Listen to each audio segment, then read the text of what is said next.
Hi, I am Dr. Julie Brown, your Carrick-trained concussion doctor, board-certified chiropractic neurologist, and fellow in traumatic brain injury and rehabilitation. Continuing on the digestive tract, and now we're going below the stomach to the lower GI area.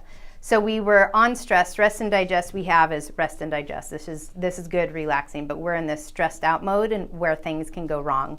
So once the food hits the stomach, there's a chemical and a stretch reaction that goes down into the small intestine and stimulates the gallbladder and the pancreas to release the enzymes to break down your fat and your sugars. And then there's also bacteria in here, a whole variety of them, that are going to continue to break down your food. And we want to get those foods to amino acids, singular things, versus groups of them where they're called proteins. Stress is going to make the tight junctions looser, and we don't want that. We want them to stay nice and tight. We want the bacteria up here to break things down. And then we want these little things to absorb amino acids. I use this as amino acid and gut, but they're two separate things.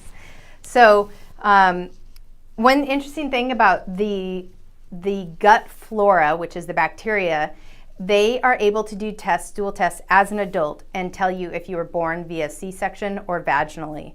So those colonies are very specific and grandiose, and pretty awesome that we can know that about someone.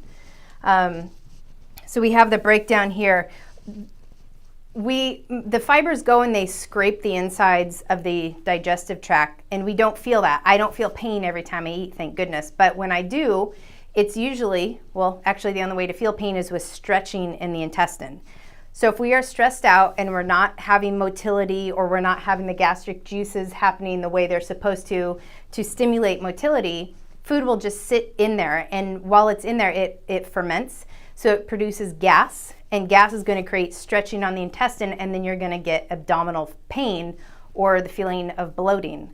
So that can also be a perceived brain problem if you don't have either one of those. But typically you're going to actually have changes in bowel movement or gas.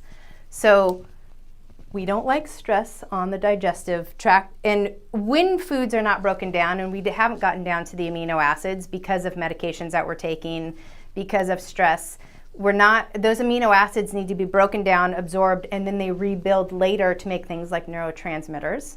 So I have to look at the big picture. Every clinician needs to look at the big picture of understanding brain health and digestion. The other big thing is the vagus nerve is the rest and digest nerve to help with motility in the gut.